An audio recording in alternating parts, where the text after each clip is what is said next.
Unseen history, forgotten animal heroes of war, echoes of the forgotten war, a word that echoes through the corridors of time, carved into stone, written in blood, and whispered through generations. We remember the men, the generals, the kings, the soldiers who marched into the storm. We remember the machines, iron beasts that breathed fire across the earth. But behind every army, beside every man, walked another kind of soldier. They did not swear oaths. They did not carry weapons. Yet their loyalty shaped empires, and their courage changed the course of history. They came with fur, feathers, hooves, and scales. They crossed deserts, jungles, oceans, enduring hunger, fear, and pain, not for glory, but for the bonds they shared with humankind. This is their story, a journey through the unseen pages of war, a tribute to the forgotten animal heroes who stood beside humanity in its darkest hours. The ancient bond, war before words, long before borders, before nations, before the written word. There was conflict. Tribes clashed, empires rose, and through it all, animals stood at our side.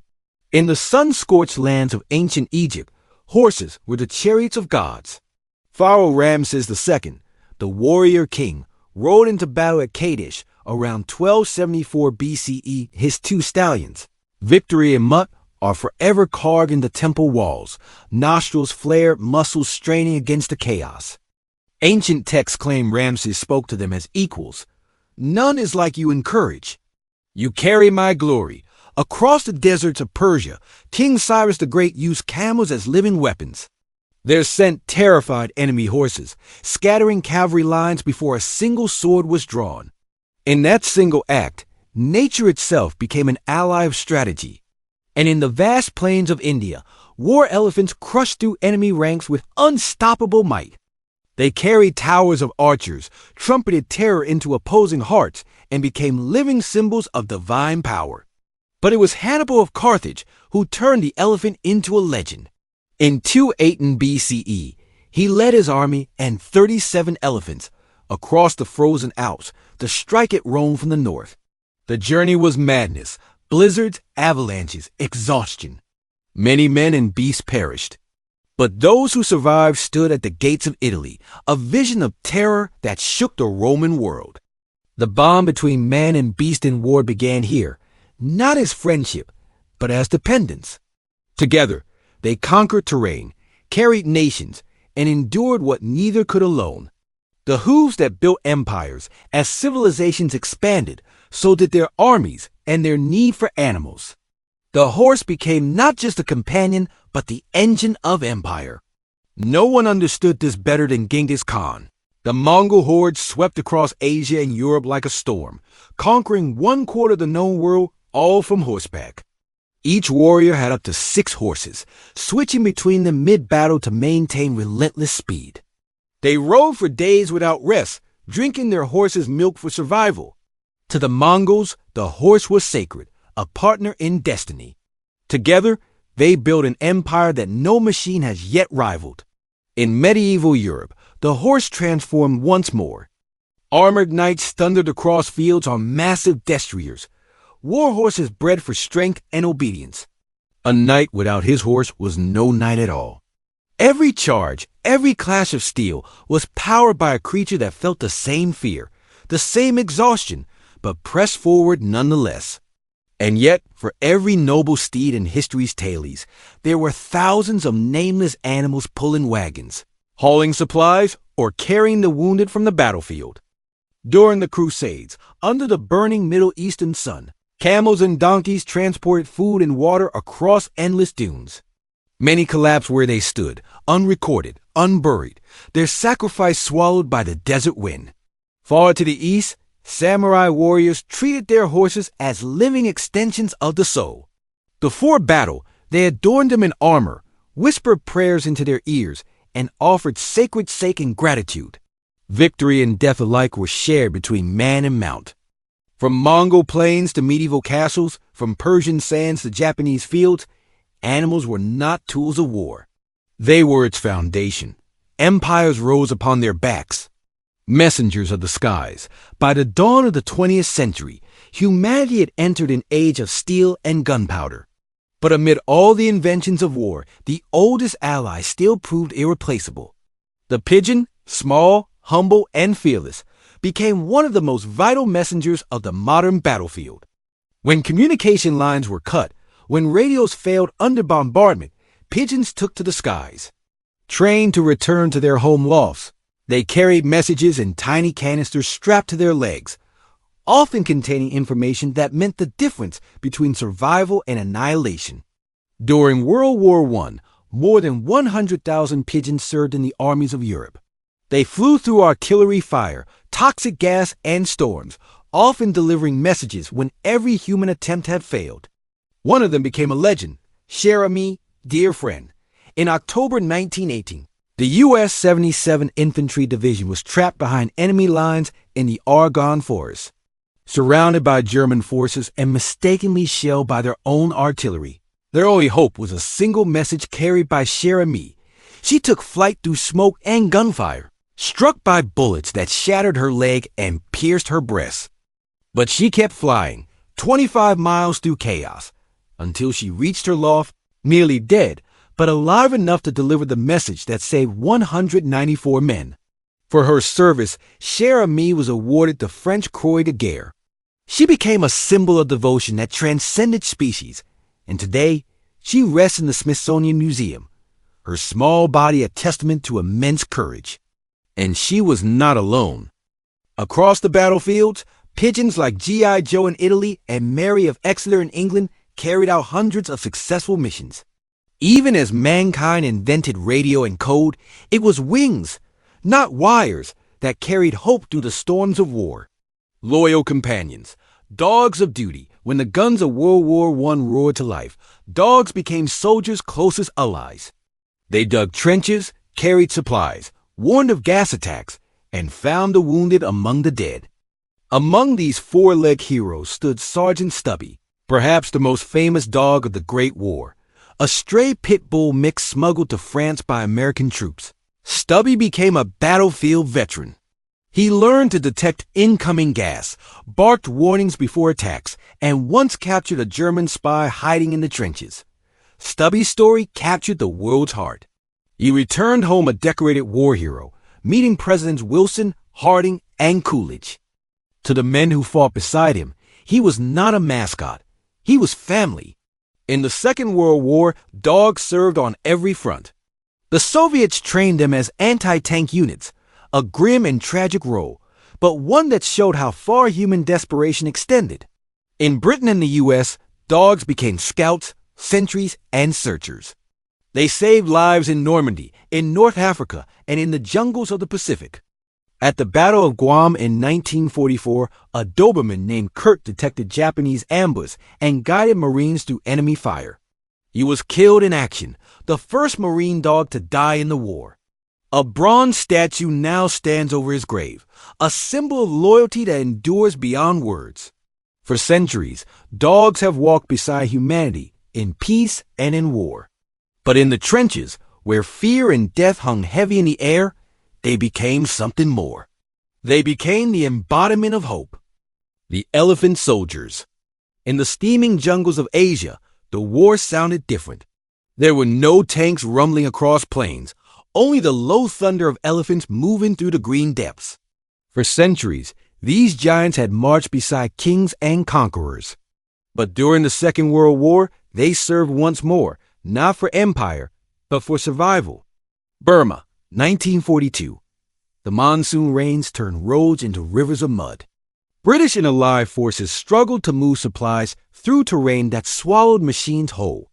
Only one creature could forge a path where no man could tread, the Asian elephant.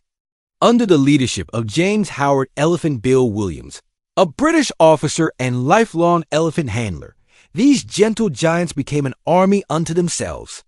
They hauled logs to build bridges, carried artillery across flooded rivers, and evacuated refugees through treacherous mountain passes. Williams described them as builders of life amid the machinery of death. One elephant, Bandula, became legendary. Strong, intelligent, and calm under fire, Bandula worked tirelessly to save lives, even when enemy planes circled above. When Williams was forced to retreat under Japanese bombardment, Bandula refused to abandon the wounded. Together, they led a caravan of elephants through jungles, rivers, and gunfire, carrying hundreds of refugees to safety. These animals didn't fight wars. They healed them. Their strength rebuilt what war had destroyed. Their memory remains a testament to a quieter kind of heroism, the power to carry others when the world collapses. And though few monuments bear their names, the forests of Burma still remember the echo of their steps, heavy, patient, resolute. The unsung of the seas and skies. Far from the battlefields, another front unfolded, deep beneath the waves and high above the clouds. Here, too, animals served. In the oceans, dolphins and sea lions became the sentinels of the deep. Their intelligence and sonar-like perception made them natural allies for navies navigating invisible dangers. During World War II, sea mammals helped recover sunken equipment and detect hidden mines before they could devastate fleets. Later, during the Cold War, both the U.S. and Soviet navies developed secret programs to train marine animals for underwater defense and rescue operations. In murky waters where human vision failed, dolphins saw with sound, guiding divers, identifying threats, and saving lives in silence. And above them, the skies carried other unsung allies. Long after Sher Ami's final flight, messenger pigeons continued their service through World War II, delivering coded messages across occupied Europe. In Britain, the National Pigeon Service employed more than 200,000 birds. Some flew over enemy lines with microfilm and photographs attached, invisible couriers of resistance. In occupied France, resistance fighters risked death to release pigeons from rooftops, their wings carrying freedom into the wind. Not all experiments were noble. In 1943, the U.S. military tested Project X-Ray, an idea to arm bats with tiny incendiary bombs. The project was abandoned before deployment, but it remains a haunting reminder of how desperation drives invention in war. From ocean depths to open skies, animals served as extensions of human will, bridging the gap between nature as instinct and mankind as technology. Even as war became more mechanical, it could not escape the pulse of living creatures that carried it forward. The Cold War and beyond. When the cannons fell silent in 1945, the world entered a new kind of war, one fought with shadows, secrets, and silent watchmen. Technology surged ahead, yet the partnership between man and animal endured. In the jungles of Vietnam, over 4,000 American military dogs served alongside troops. They scouted ambush, detected mines, and guarded camps, their senses saving countless lives. Soldiers called them the guardians of the night. Yet when the war ended, most were left behind, classified as equipment, not comrades. It was a bitter wound, one that took decades to heal. Public outcry eventually changed history. Memorials now stand across the United States, solemn granite walls etched with the words, "They protected us." In Afghanistan and Iraq, dogs once again walked the front lines, sniffing out explosives, warning patrols, comforting the weary. Each wag of a tail in a war zone was a flicker of humanity amid chaos. Elsewhere, animals continued to serve not as soldiers, but as saviors. In Africa, rats were trained to detect landmines with astonishing accuracy, too light to trigger explosions, yet capable of finding what machines could not. In the Middle East, bees were trained to sense the scent of explosives in the air, offering a new line of defense born from nature's oldest senses. Even horses found new purpose, no longer charging into battle, but helping soldiers recover from it. Equine therapy became a lifeline for veterans scarred by trauma. The same animals that once bore warriors into war now carried them back toward peace. In every era, as weapons evolved and machines took over, the spirit of these animals endured, constant, selfless, and silent. Memory, mourning, and meaning.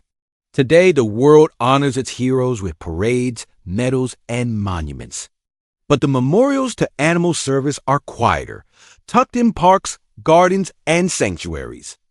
In Hyde Park, London, the Animals in War Memorial stands carved in stone. Its inscription reads, "They had no choice." 4 words that capture the essence of centuries. They carried us through mud, across deserts, through jungles and oceans. They pulled cannons, carried messages, and stood by our side in the darkest hours of humanity. They never chose war, yet they bore its weight with loyalty unmatched by any human ally. Each hoof print, each feather, each paw, a story of devotion beyond comprehension. Many died unnamed, buried where they fell. But their legacy breathes in every soldier's tale of comfort, every saved life, every moment of trust that bridged the gap between man and nature.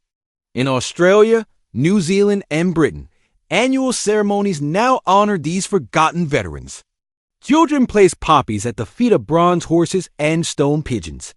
Their parents bow their heads in silence, a silence that speaks for those who never could. To remember them is to recognize that courage is not a human invention.